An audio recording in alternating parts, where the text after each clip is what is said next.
السلام عليكم ورحمة الله وبركاته. الحمد لله رب العالمين، والصلاة والسلام على سيد المرسلين وعلى آله وأصحابه أجمعين. وقال الله تعالى في كلامه المجيد والفرقان الحميد: كل نفس ذائقة الموت ثم إلينا ترجعون. السلام عليكم ورحمة الله وبركاته. الحمد لله رب العالمين. আল্লাহ রাব্বুল আলামিনের কাছে লাখো কোটি শুকরিয়া যে আল্লাহ রাব্বুল আলামিন আমাদেরকে কোরআন শিখার আসরে বসার সুযোগ করে দিয়েছে।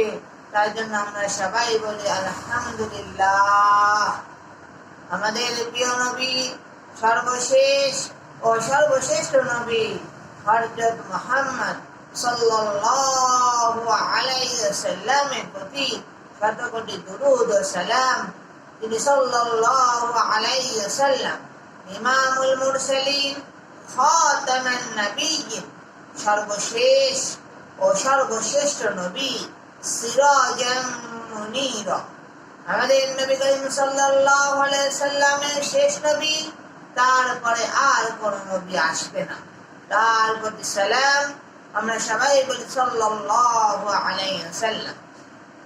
সম্মানিত মুসল্লি ইকরাম, সম্মানিত ছাত্রছাত্রীরা, আল্লাহ রাব্বুল আলামিনের কাছে লাখো কোটি শুকরিয়া যে আল্লাহ তাআলা আমাদের এই কুরআন ও হাদিসের ক্লাসে বসার সুযোগ করে দিয়েছে। আমাদের সময় তো দিন দিন চলেই যাচ্ছে, আমরা দিন দিন তো কবরের দিকে এগিয়ে যাচ্ছি। আমরা কবরকে ভুলে গেছি। আমরা কবরে যত কি নিয়ে যাব সেই চিন্তা ফিকির থেকে আমরা বেমালুম ভুলে গিয়েছি। কবরকে আমরা স্মরণ করছি না, মৃত্যুকে আমরা স্মরণ করছি না। আমাদের দিন দিন এরকম চিন্তা চেতনা হয়েছে যে দুনিয়াতেই মনে হয় চিরস্থায়ী থাকতে হবে, কিন্তু আসলে আমাদের দুনিয়ায় থাকার জায়গা নয়। দুনিয়ায় কি আমরা থাকতে পারবো না। যার জীবন আছে, যার আল্লাহ তাআলা দুনিয়াতে পাঠিয়েছেন, তাকে এই মৃত্যুর স্বাদ গ্রহণ করতে হবে। আল্লাহর দিকেই যেতে হবে। আল্লাহ তাআলার কাছে আমাদের জবাবদিহি করতে হবে। আল্লাহ রাব্বুল আলামিনের কাছে আমাদের সামনে দাঁড়াতে হবে। আমাদের কৃতকর্ম আল্লাহর কাছে প্রকাশ পেয়েই যাবে। আমরা সেই অট্টালিকায় থাকি না কেন, আমরা 10 তলার উপরে থাকি না কেন, আমরা 100 তলার উপরে কাঁচ দিয়ে ঘর বানায় থাকি না কেন, মৃত্যু কিন্তু আমাদের হবে। মৃত্যু এমন একটা বিষয় যেখানে কবরে একবার চলে যাওয়ার পরে আর ফিরে আসা সম্ভব নয়। মৃত্যু আমাদের জন্য সামনে, কখন হবে, কিভাবে হবে আমাদের জানা নেই। বুদ্ধিমান সেই ব্যক্তি যে কবরে যাওয়ার আগে কবরের সামানা তৈরি করে যায়।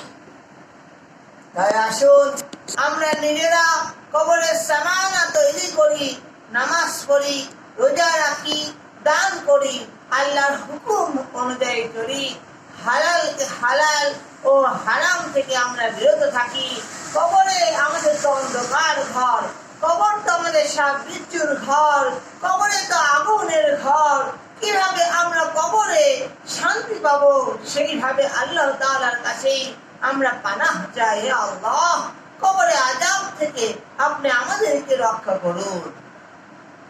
সংক্ষিপ্ত সময়ে সংক্ষিপ্ত বিষয়ে সংক্ষিপ্তভাবে আলাপ আলোচনা করতে চেয়েছি যে কবর আমাদের জন্য প্রতিনিয়ত ডাকতে পারে। কবর আমাদেরকে ডাকতেছে, আমি অন্ধকার ঘর, আমার ঘরে আসতে গেলে তুমি আলো নিয়ে আসো, কুরআন পড়ে আসো। কবর সাপ বিচ্ছুর ঘর, কবরে তো একাই থাকা লাগবে, তাই কবরে আমি কেমন করে থাকবো? আমার নবীকে যদি আমি দুরূদ না পাঠাই,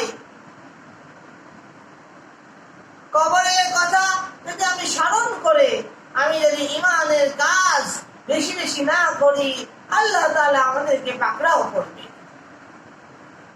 তাই আল্লাহ তাআলা আমাদের কবর, আমাদের ইমানের সহিত কালেমা পড়তে পড়তে যদি আমাদের মৃত্যু হয়ে যায়, আমরা তো আল্লাহ তাআলা জান্নাতে বসবাস করব।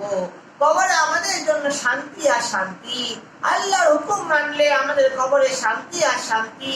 নবীজির দেখানো পথে চললে আমাদের কবরে কোন রকম আযাব হবে না ইনশাআল্লাহ। তাই আসুন আমরা সবাই কবরে চলেই যাব। আজ যাই আর কাল যাই আর পরশু যাই,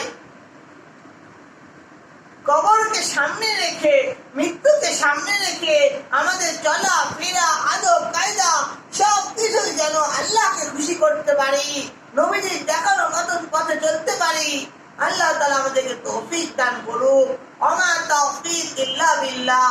যারা কাছে এবং দূরে কষ্ট করে এই মূল্যবান সময় দিয়ে এই কথাগুলো শুনলো, আল্লাহ তাআলা তাদেরকে কবুল করুক এবং আমাদেরকে কবরের সামানা তৈরি করে আল্লাহ তাআলা এভাবে ইবাদত করতে বলেছে, নবীজি দেখানো পথে সেইভাবে চলে আমাদেরকে কবরের আলো নিয়ে কোরআন পড়ে, কোরআন সাথে রেখে যেন সারা জীবন চলতে পারি, সেরকম তৌফিক দান করুক।